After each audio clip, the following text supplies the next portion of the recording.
In 20 years of Crimewatch, viewers have helped solve hundreds of crimes, 58 murders among them.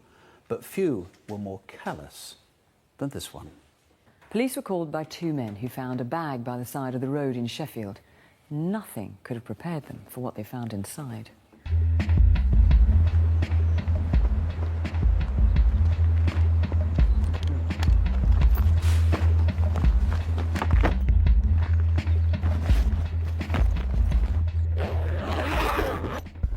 When I arrived at the scene, I discovered a rather badly decomposed body. It was clear that the body hadn't been killed at that location. It was deposited there, and the key to it was to actually collect the forensic evidence so we could build up a picture of who this person was.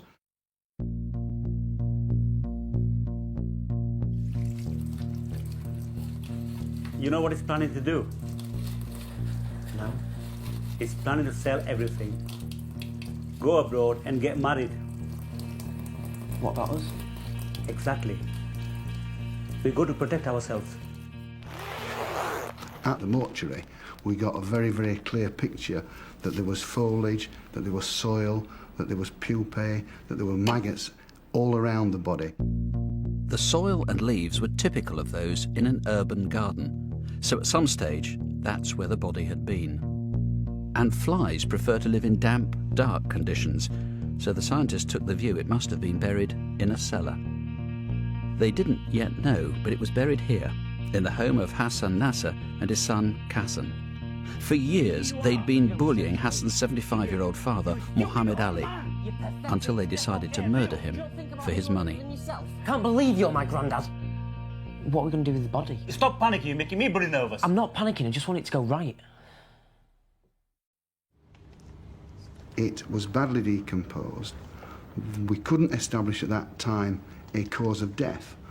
But what we did notice at the post-mortem, there seemed to be some sort of wound around the neck just there. Because the flesh was so badly decomposed, the police began looking for clues in the bones. The process of actually getting the body into a skeleton involved taking off all the decomposition. That took about 6 to 8 weeks. Sheffield police turned to Sheffield University and Dr. Martin Evison, a world-renowned expert in human identification. There was actually a wealth of information about this person's life history on the skeleton. We could tell when we carried out a dental examination that the person was probably brought up outside the West. The teeth were exceptionally worn, and our diet's so refined in the West now that that degree of tooth wear isn't seen. We could tell that he was right-handed. We could tell that he was about 5'4" to 5'6" tall, which is below average height. He was a man of slim build. He had arthritis in the neck and lower back, and he had osteoarthritis in the middle fingers of each hand. But the best clue came from this, the fact that the victim's feet had been playing up. He'd had operations for bunions on both big toes, where screws had been inserted as a treatment for bunions. Bob Very came back to us and said, could we carry out a forensic facial reconstruction to try and recreate the person's face, or at least a face that closely resembled the real one. We've all seen reconstructions of people who've been found after millions of years. And there was poetic license for people when they do that. This was the real thing. This was the thing that was going to help to identify this person. And the techniques involved didn't give the people doing that very detailed work any flexibility to actually get it wrong. We obtain a cast, a plaster cast of the skull to work on, and we then reconstruct the face in clay. We went to Crimewatch, and obviously there was a lot of local publicity and local interest in the case. A few weeks ago, two lads came across a bundle dumped by a road in Darnall in Sheffield. Curious, they undid it, and they found a human body.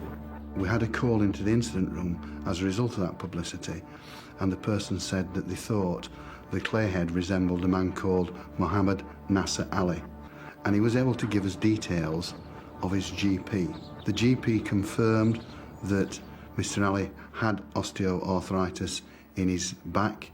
He also confirmed that He'd had an operation on both feet for bunions. But even more significant, he said Muhammad Ali was being abused by his son and grandson and was planning to move back to the Yemen. So when he disappeared, no one thought anything of it. But what was strange was the way Hassan and Kassan started throwing money around. Hassan seemed to be waiting for the police to turn up at his door, and incredibly, he had his alibi in his pocket. Charlie, we've come to find out where your father is. He moved to Saudi Arabia. He left a couple of years ago. I haven't seen him for 2 years. He went over to get married. He sent this letter, this one here, and that's the last time we've heard from him. Hassan produced a letter saying that his father was still alive, was in Saudi Arabia. The letter was actually written in Arabic, but the date was in English, and it was dated the 25th of November 1999. It appeared that the date was actually in a different coloured ink. The officers asked Hassan to accompany them to the police station so they could speak to him further and get some more information from him and some more background regarding his family. But his son, Kassan, panicked and asked whether he too could go in for questioning. He almost immediately told us that his grandfather had died in his sleep and that his father had actually hidden the body. But the story didn't match with the forensics. Even after 3 years, they were able to find this trail of blood spots in the house. And sure enough, Hassan and Kassan had buried Muhammad Ali in the cellar. They were charged with murder. Kassan then significantly changed his story and told the officers that his father and grandfather had an argument that night and that his father took a knife and cut his throat. Yeah, 73 years old, want to get married, do you understand? At that stage, they decided to actually leave the body in the room overnight with a view to hiding the body in a makeshift tomb in the cellar of the house at Doncaster. He went on to say, The next day we tried to clear up the blood on the carpet. And my dad washed the knife and the clothes in the bathroom.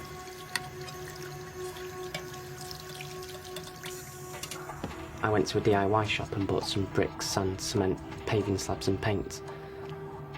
We built a kind of a box, a tomb in the cellar to put the body in.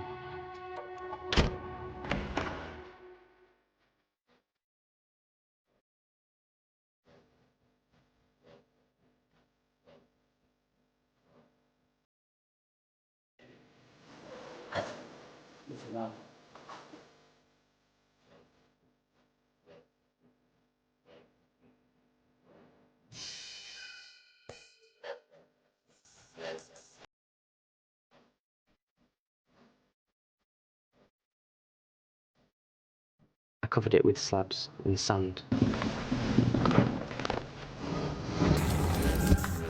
painted it green.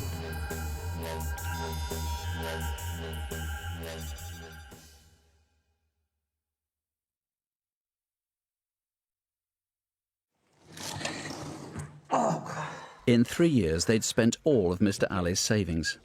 The only way to get more money was to sell his house. they'd actually got a purchaser. And then there was a need to remove the body from the cellar. Because of its state of decomposition, they put diesel on the body to take away the smell.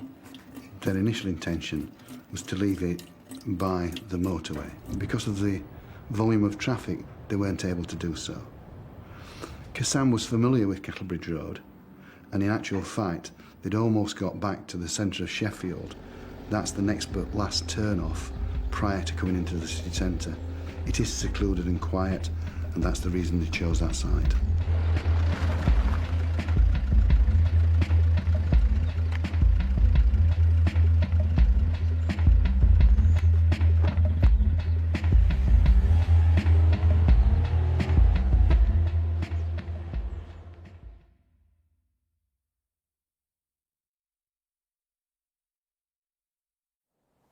This road in Doncaster is only 1.5 miles from where Mr. Ali was murdered. This woman is about to become the victim of one of the most shocking kidnaps ever caught on CCTV. Well, I'd done it before. I walked from Hyde Park to Carcroft and I just assumed because I'd done it before I could do it again. I noticed this bloke on the other side of the road, and he crossed over to the same side of the road as me. And I noticed his shadow outside of me, so I moved to the side so he could walk straight past, turn around and start making brief conversation. I carried on talking to him, but then he grabbed my arm and tried dragging me in towards bushes.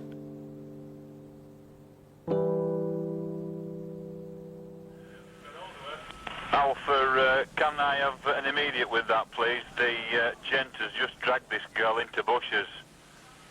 Just past Sprotborough onto the car park. Carried her onto the car park towards the rear of the petrol station, jet station, over. I was certainly shocked by what I'd seen. The sheer audacity of a man, particularly of his size, much larger than the young girl, to quite publicly in an open place pick her up in the way that he did and just carry her off was quite shocking to me. The victim had actually been at a friend's house. The reason why she'd left was friends were having an argument which she didn't want to be part of.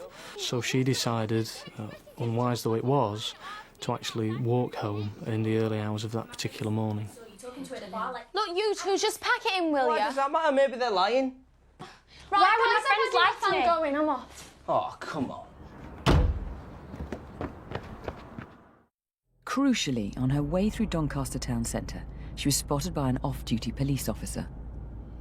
He made contact with his colleagues back at the police station to ask that they monitor her. She can be seen walking over the roundabout and then onto York Road, where she's approached by the offender. And after a few steps, he picks her up and carries her through a gap in the hedge and takes her out of sight of the CCTV cameras. And that's when I started panicking. I started kicking and screaming. I'm not sure whether he noticed police or I was just struggling too much. He just lowered his arms and put me down. I ran towards Jet Garage, phoned police, but they were already on the way. And they came round. I pointed him out and they chased after him, but I just disappeared somewhere. We've got roof with the man's run off. Officer on foot pursuing. Roger that. One of the important things for me in this inquiry was to establish as much forensic evidence as possible.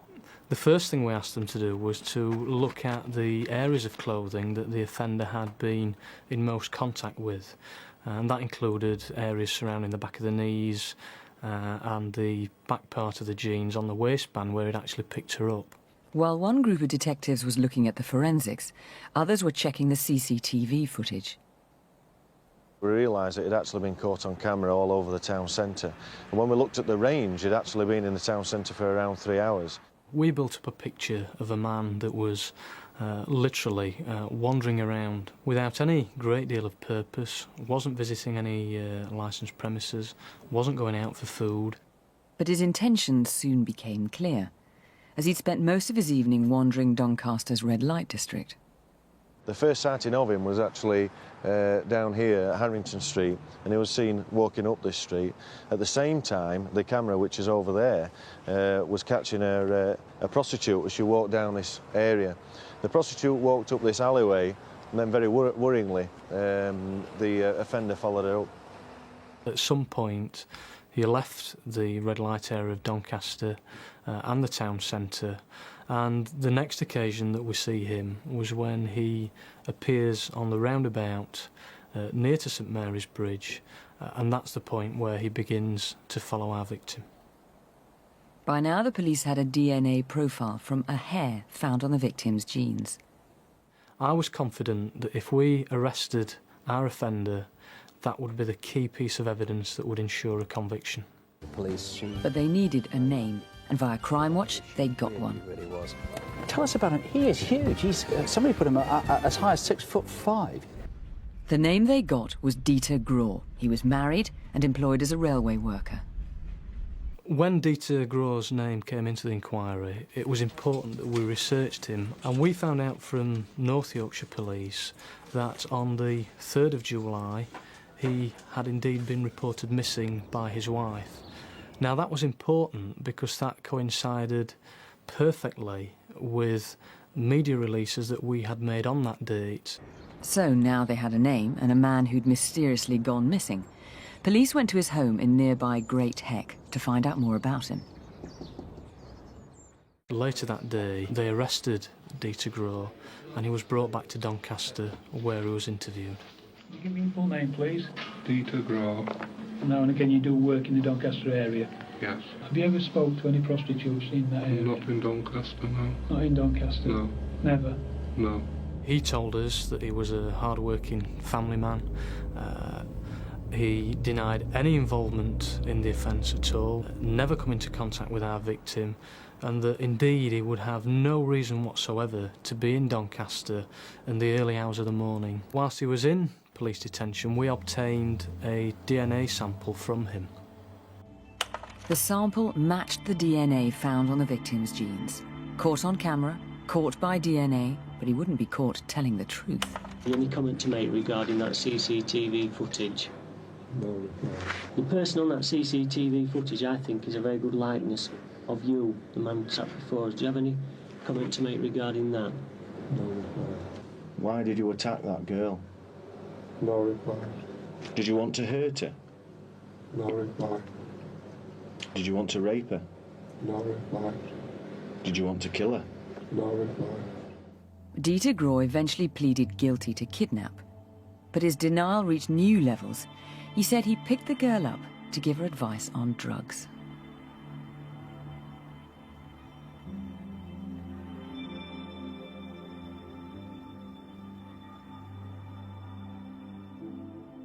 Extraordinary CCTV footage, an extraordinarily lucky woman. But the women in this next case were incredibly unlucky. They were picked out almost at random by a man who was living two very separate lives. In one, he was a regular guy in a stable relationship holding down a decent job. In the other, he was responsible for a notorious trail of sex offences. Well, the day it happened, I was just studying in the morning and I was just going for a walk up the hill just to clear my mind. There's a pond and lots of people normally there with their children feeding the ducks, and there's normally lots of people around, really.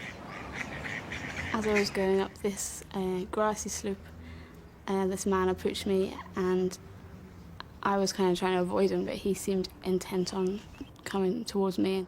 Have you got the time? Yes. I've got a knife.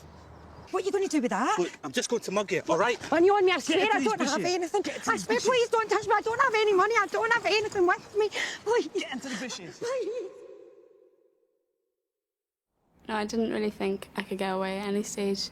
I think because he had this knife, and I just thought best not to annoy him, really, not to get him more cross than he was. He tried to rape her, but she managed to fend him off. Even so, he sexually assaulted her. That a mobile phone you got in your pocket? No, it's my Bible. I just wanted to read my Bible. Maybe you should read it. I think she was very brave.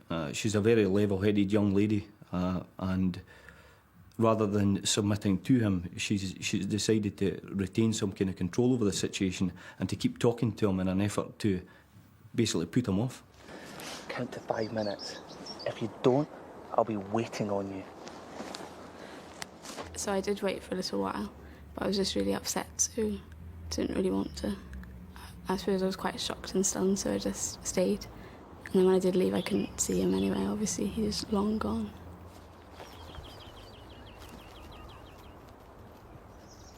I was feeding the ducks on the pond when I was aware of him coming towards me. I think it was his behaviour that appeared to be strange. He was stuffing something in a bag, and he was also looking over his shoulder as though he was looking for somebody.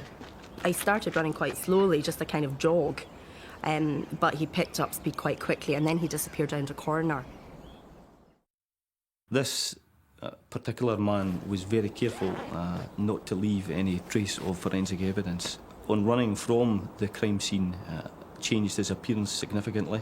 That told me that we were dealing with someone who wasn't just opportunistic, it was someone that planned to carry out an attack. We uncovered other similar offences that had happened over the previous 2 months very near to the Forth Road Bridge, and we were surprised at the number involved. They ranged from indecent exposure to indecent assault, and now it seemed the attempted rape on Blackford Hill. If it was the same man, then his attacks were becoming more violent and more daring.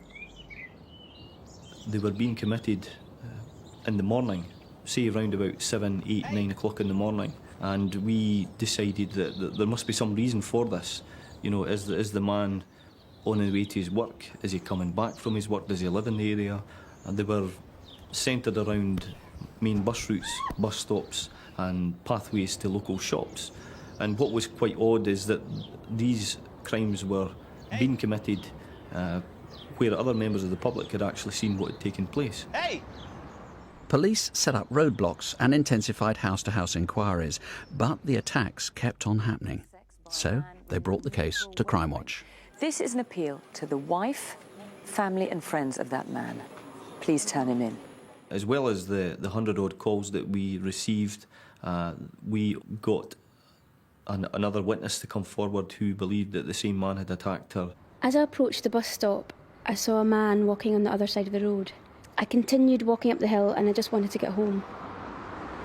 I looked up and saw the same man with a long coat that I'd seen moments earlier. Got the time? No, I don't know what. That's a nice bit of text you've got. Get off of me! Let's Get go and off play. me! Let's go have some fun. I felt confident that it was the same man because of the accurate descriptions that were given, the clothing that was worn, some of the wording that was used, and there was an element of dare or thrills involved in the way that he committed his crime. In fact, one Crimewatch viewer found she was staring at a face she knew. I recognised the photo fit picture. It was so good, it was like looking at a photograph. And I knew within myself who it was right away. She was in no doubt. The attacker was her cleaner's fiancé, Colin Dishart. He'd been at the house a couple of times. He sat and he had a cup of coffee and just chatted generally. I was desperate to say something to his fiancée. She had told me that he had had time in prison for a sexual offence and just said he's done it again, hasn't he? And I said to her then, I'm going to contact the police about this. Colin Dishart told friends and relatives that he was working early in the morning when in fact he'd actually driven across the Forth Road Bridge and was committing offences in the northwest corner of Edinburgh, and within a matter of minutes was back across the Forth Road Bridge and attending his place of work without anybody knowing. Well, I think Colin portrayed himself as someone who was good fun to be with. I've no doubt that his family and friends were very, very surprised and amazed that he was actually convicted of these offences.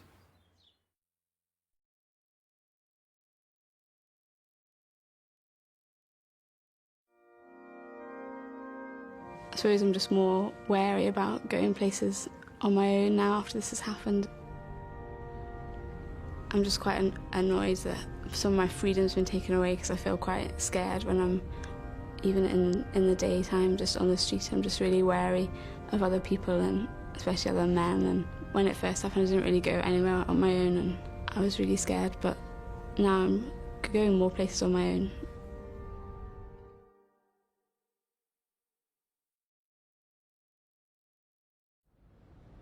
Anyone with small children will identify with the Daniels family after a very late car journey home with two very sleepy kids in the back. Mum and Dad wanted to carry them in, but they got the nastiest of wake-up calls from the car behind.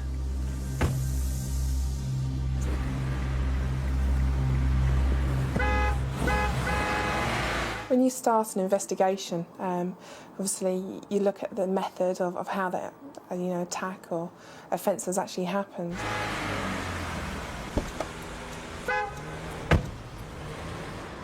It seemed to me that they wanted to get up this road as quickly as they could. And, we'd have been 3 minutes taking the kids in, but that was 3 minutes too long for them. I just sped up the road and swerved over to get out of the way, and then I just thought as I stopped they'd just carry on, but they didn't, they stopped. What we'd normally do is obviously start by knocking on doors, speaking to neighbours, trying to get any witnesses at all.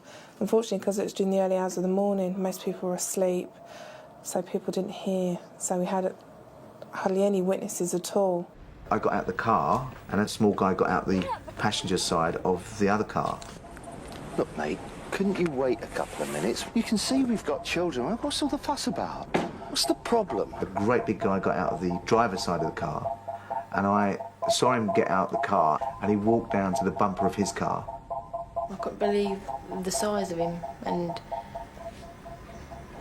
the way he looked, he just looked mean. I just knew that there was going to be trouble, so I thought, why would he get out of the car? What are you doing? Can't you do something? Get off him! People just heard sort of shouting and screaming, but nothing else really. So we sort of hit a brick wall. Because obviously I was too concerned about Mark laying on the floor, and there was that blood coming from his head and everywhere, I didn't really even look at kids.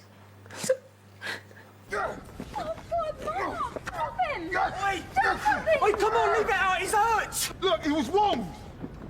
I've got kids in the car! If I see you around here again, I'll get the shooters. His face was just completely covered in blood, and he was just out of it, not moving. I thought he was dead. It was 6 months before we came to Crimewatch, so we were hoping that an appeal might jog somebody's memory and be able to take this matter forward. Who was that violent driver? Unusually big, very tall with those dreadlocks and that lumbering walk. We had about 30 calls, came into the studio in the evening, and through that also an anonymous call, and through that actually led to the identification and the arrest of Francis.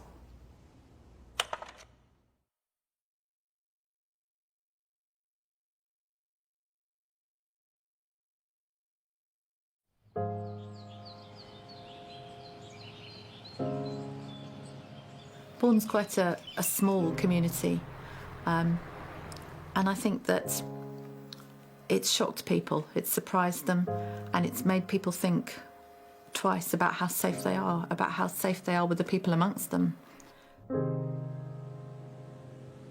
Ambulance service. Ambulance, please, very quickly. We have an attacker in the house at the moment. It's an attempted rape, in fact.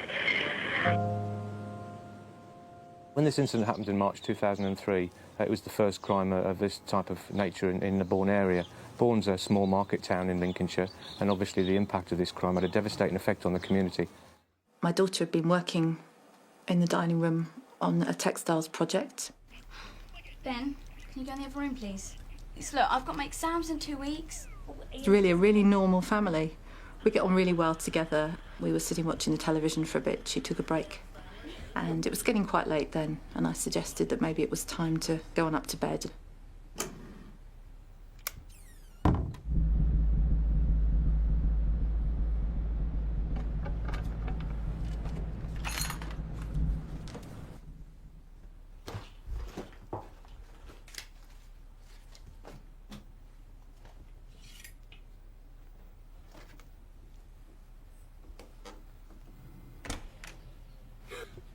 Be quiet. What do you want? Shh.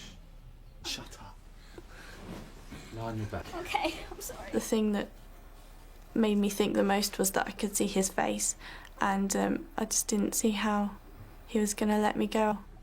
The next thing I remember was trying to grab the knife out of his hands. Dad! Dad, help me! Dad! Dad, help me! Come back here! Come back! Ben! What? You stay here, look after your sister. Go in, I've just got to call the police. Don't leave her!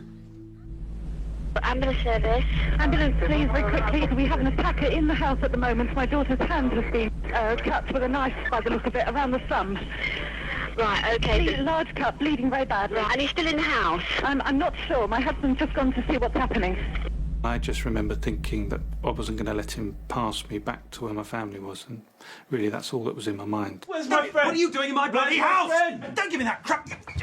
What are you doing in my daughter's room? What are you doing in my daughter's room? Ah! Get out of my house, bastard!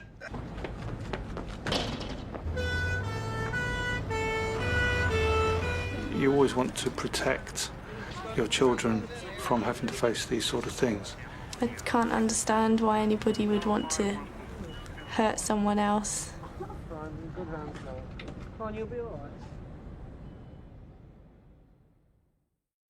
Once the police had moved the family out of the house, they sent in a forensic team to look for clues.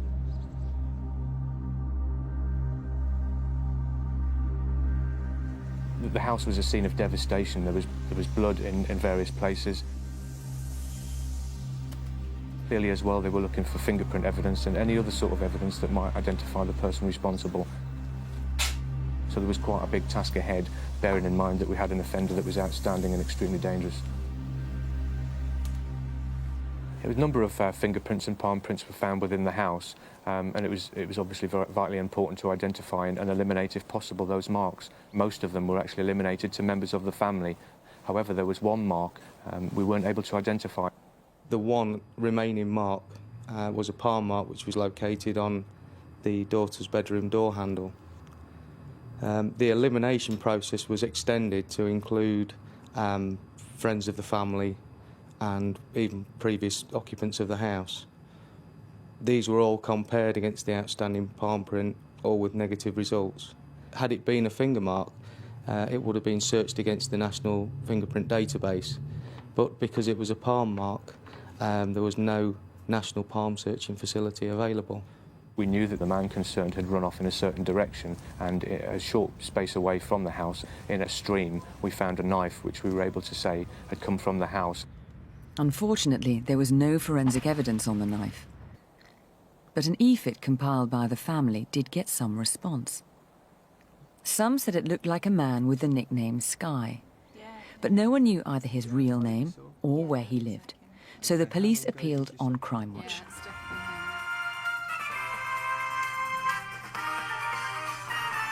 Burglary rates are actually falling around the country. When one does happen, most burglars are pretty anxious to get in and out as quickly and as quietly as possible, which makes this next case rather unusual. One of the most positive things to come out of the results from the Crimewatch appeal were the number of calls that were made.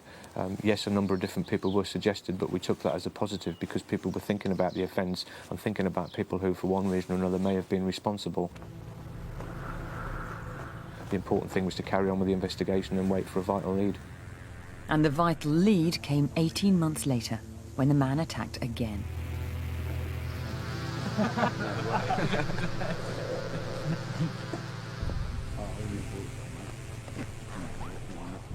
Oh, mate.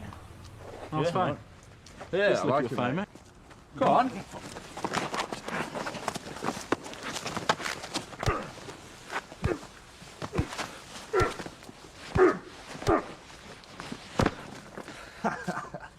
The attack was seen by someone who called the police.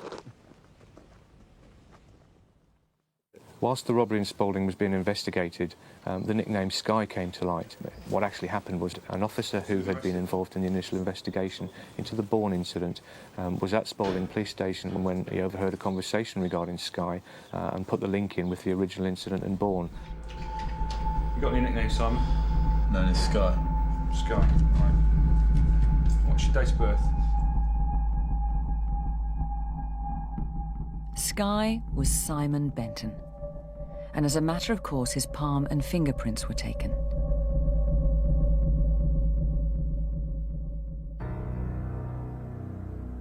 It was an exact match to the one found on the door handle in Bourne. The police knew they had their man.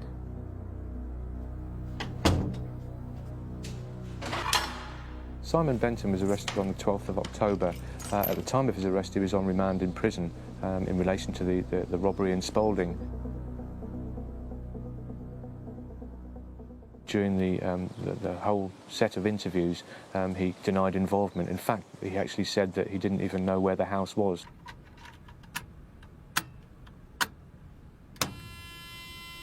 Can you just give us your name, please, mate? Simon Michael William Benson. Thank you. Have you ever been to the house before? No, I haven't, no. You know, and would there be any legitimate reason why your palm print would be on the inside door handle of the girl's bedroom. No, it isn't. It can't be my apartment. Like I say, I haven't been into any girls' bedrooms apart from my girlfriend's since I've been born. So, no, it's not mine. How sure are you about that? Quite sure. Quite sure. Have you ever referred to yourself as Sky, as a first name? Only since people have been calling me it, since I've been around, Sky, it's just something everybody gets abbreviated of their name. Yeah. So, would it be fair to say, or reasonable to say, that you're known as Sky to some people? You're saying people call you it and stuff like that? Some people do, I suppose, yeah. From the follow-up to that, the court case, he actually pleaded not guilty and denied everything. What this meant was that the family had to go through the trauma of going to court and giving evidence. State your religion, please. Christian. I'd kind of resigned myself to the idea that he wasn't going to get caught. So when he was caught, initially it was quite a shock. There was going to be some kind of final closure and it'd be time to move on. The truth and nothing but the truth. My family were really supportive, and my brother and my mum sat in the gallery to support me in that way, and it was good to know that they were there. Someone opened the door, and I guess the defence barrister's job's to try and make you look as though you're not quite sure about what you're talking about, and I did find some of the questions a bit intimidating, but you just have to deal with them and answer them honestly and in the best way you can. It was probably the most nerve-wracking bit, having to see him, but if you just focus on the jury and on the barristers, he's just sort of in the corner of your eye. Throughout the whole case, Simon Benton never admitted to anything. Not only that, but even when the case was concluded, he didn't show the slightest sign of any remorse. What was the first thing you heard? The jury took just 2 hours to find him guilty of 3 counts of aggravated burglary and 1 of indecent assault. I managed to sort of face my ultimate fear, and I think facing your fear and then dealing with it, and then you can definitely move on, and it's like a new lease of life, I suppose.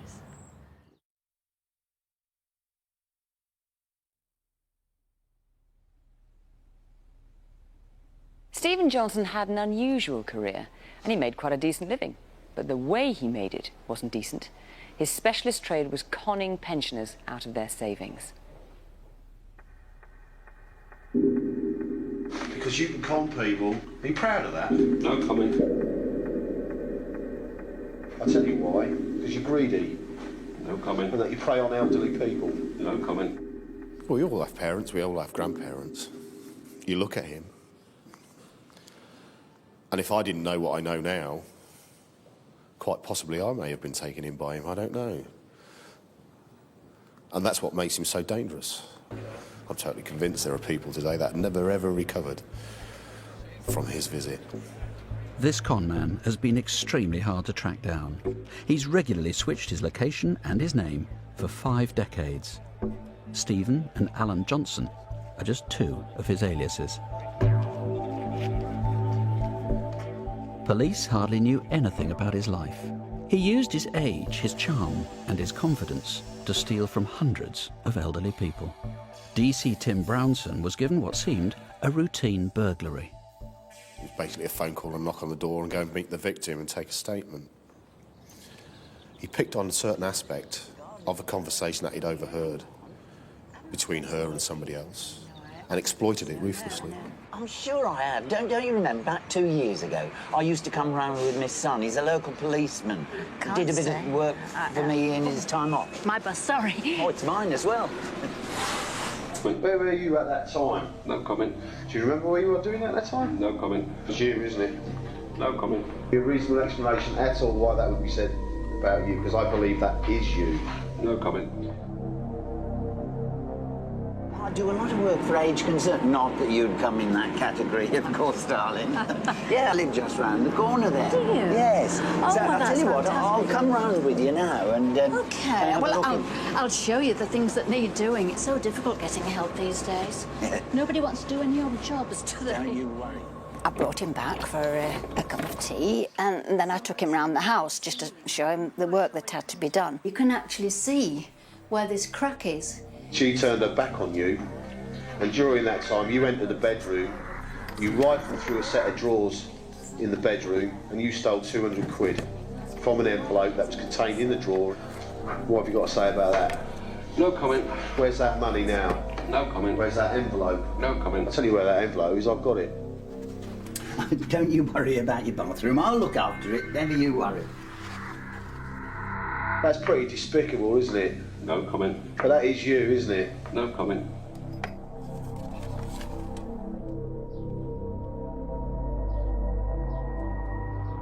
And it's a pattern. So you're now using old people's charities as a way of working yourself into their confidence. You know that they would trust you and you rely upon that, don't you? No comment. The research was a massive job.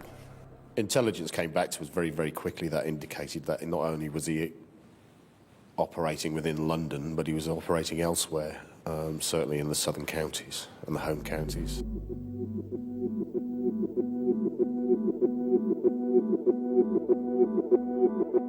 The primary source of information is the national computer. The national computer showed 38 outstanding offences, and some of those were with outside forces. We liaised with those forces and found other offences that we could attribute to him without any shadow of a doubt. But his MO was exceptional, and it stuck out like a sore thumb. He'd meet his victims in a number of different places: churches, church halls, buses. He would then engage them in conversation and then find what I would call the hook, which would allow him into that person's world, to have their faith in human nature destroyed by him. I thought it was despicable, really. How do you remember your PIN number? Well, I put them in the back of my black address book, disguised as a phone number. You're not just a pretty face, are you? He was leaving a trail of chaos around him, and he did that for 4 years. 7th of the 9th, 2004. On this occasion, you approached the victim outside a supermarket. You carried her shopping to her home address. You then stated that your mother owned a diamond ring that was very similar to the one that the victim had got. You convinced that victim that you could have that ring cleaned. 84 years of age. You took that diamond ring, you disappeared, you never returned. Where's that diamond ring now? No comment. Why have I got CCTV evidence? No comment. 18th of the 10th, 2003. On this occasion, you purported to work for Help the Aged. Have you ever been employed by Help the Aged? No comment. You were given a deposit of £60. You then left and you were never seen again. Was that you? No comment. Tell me one of those forensic evidence that puts you at a venue. No comment. Is it the case that you drank from a coffee cup? No comment. As a result of it being identified on forensic evidence? The scientists soon enabled the police to link over 30 cases. The research led us to this character, Alan Stephen Johnson. We know Alan Johnson was born in Orpington in Kent in 1939. That's about all we do know of him. You actually walked out of a hospital in Bristol because you were out on licence. While you were in hospital, you befriended a victim of a patient in that hospital. You overheard that victim's home address and you visited that home address. Hello, Erin. I thought I'd pop round and see how you were getting on. Hello, so you've been discharged? Yes, at last.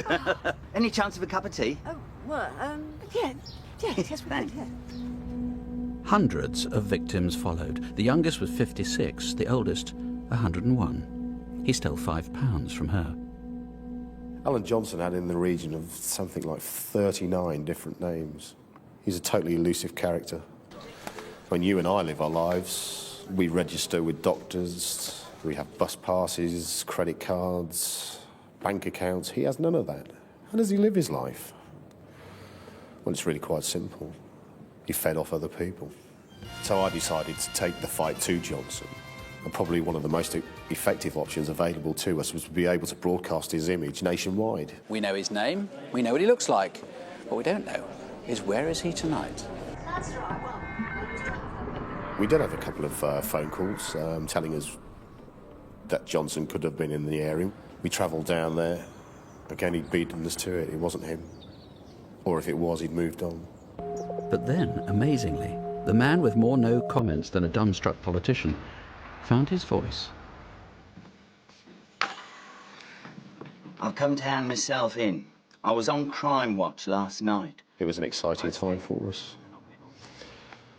And the fact that he saw himself on Crimewatch and he decided he had enough. I mean, how fantastic is that? What led you to hand yourself in? No comment. Is it anything to do with the programme that was on TV too? No comment. Now, Johnson himself told us that he'd done one a day for 4 years. I, to this day, believe that what I'm dealing with is just the tip of the iceberg. We estimated in the region of £150,000 a year that his activities would make him. Where's all that money? Can I dispel any illusions that you may have?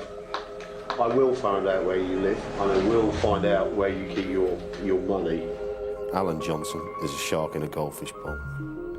He thoroughly understands his victims and the way that they think. And he ruthlessly, or calculatingly, exploited his victims.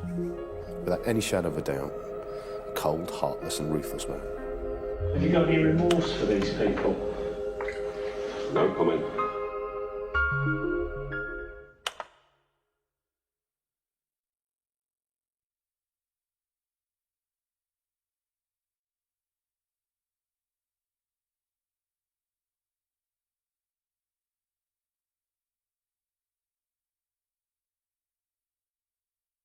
On Christmas Eve, Christopher Mason was looking forward to spending Christmas Day with his mum and dad. But it was his bad luck to cross the path of a young man with a fatal need to show off. Mark Wilson was a thug. He liked causing trouble for people. And last Christmas Eve was no exception. Oh, mate. You all right, mate? Happy Christmas. I just want to get past, mate. Well, you're not going to wish me happy Christmas? Happy Christmas, mate. Yeah, I don't know hassle. I just want to get home, mate. Is that all right? His character and lifestyle couldn't have been more different from another man in Watford that night, Christopher Mason. He just got to 30 years old, and he'd got a lovely girlfriend, and he was maturing and becoming a very caring person. He was a very nice person. He was very nice to me. He was very kind, very caring, very sensitive. He'd buy me flowers and leave me little cards, and he had no enemies as far as I was aware. As Christmas Eve turned into Christmas Day, 15,000 people poured out of Watford's pubs and clubs. Unfortunately for Christopher, out of all those people, he would have a chance encounter with the one person bent on causing trouble, Mark Wilson. We were walking down Market Street towards the car park where my car was parked. As we were walking along, there were some of the people up ahead. Once we crossed the traffic lights, we seemed to catch up with these people. Again, we weren't paying a great deal of attention. As we drew near to them, the person stood at the back turned around in front of Chris and looked at me for a moment, looked at Chris, smiled, looked like he was about to say Happy Christmas, and then punched Chris very hard in the face.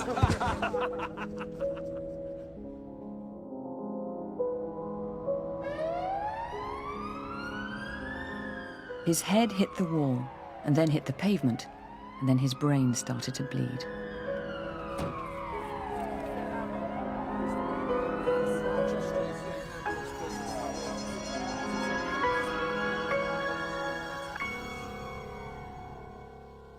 Well, we had a call from the local hospital at about 4:45 on Christmas morning, saying that he'd been assaulted and it was very serious. So we rushed round to the hospital, and then we had to wait a couple of hours while they prepared him to go to the National Hospital of Neurology in London. And we had a nightmare drive behind the ambulance to the hospital, and then it was wait for the first operation. And we were able to see him after that, all hooked up to the machines. And we were looking forward to a nice Christmas, but of course all that was dashed, our hopes were dashed, and we spent Christmas at the hospital, hoping Christopher would manage to pull through. And it was day after day visiting. And it gradually dawned on us that he wasn't getting any better, he was getting worse. And in the end we had to accept that he was going to die. Sarah and I stayed with him all night and held his hand so that we didn't leave him. And he died at 6:15 on New Year's Eve. And then we had to start trying to get used to the idea.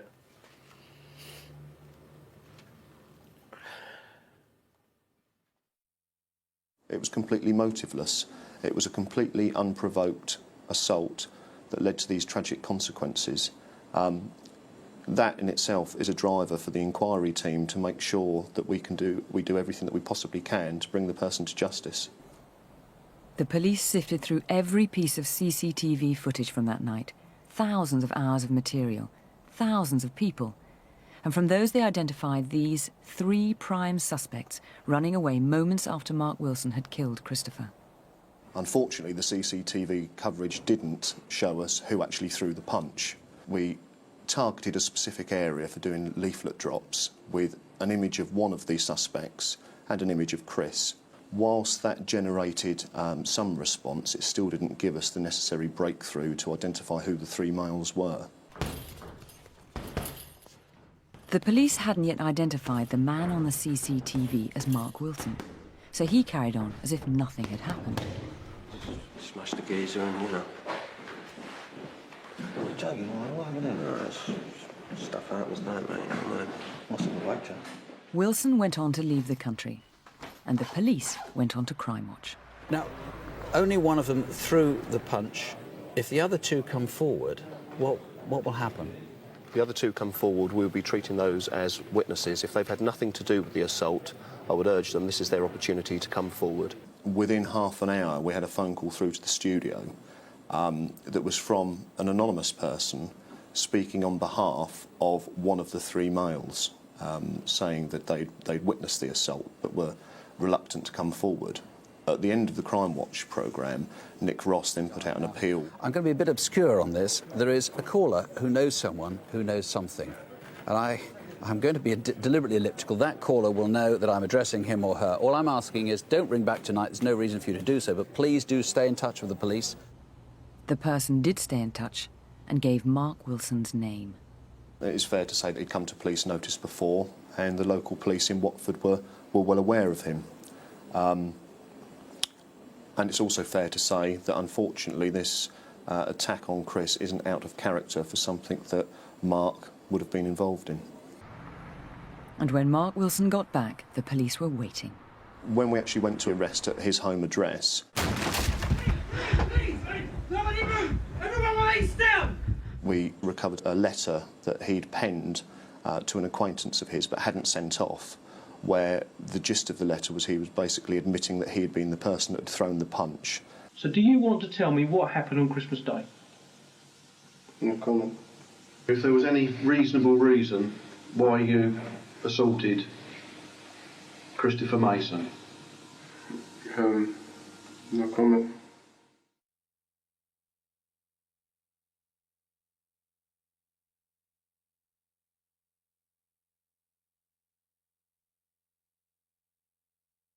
At the moment, I feel I want to hang on to all his things and possessions, because that makes me feel closer to him. So, little things, you know, like I wear his watch and go and sit in his room. But I know eventually those things won't be quite the same as they are now.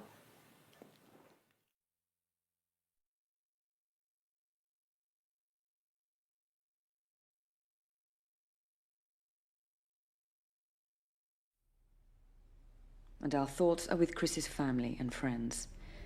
Mark Wilson was one of over 500 people to be convicted with your help. Crimewatch is back next month with new appeals. As always, 9 o'clock on BBC One. Till then, well, remember, the crimes you've seen tonight stand out because they are exceptional. So, don't have nightmares, do sleep well. Good night. Good night.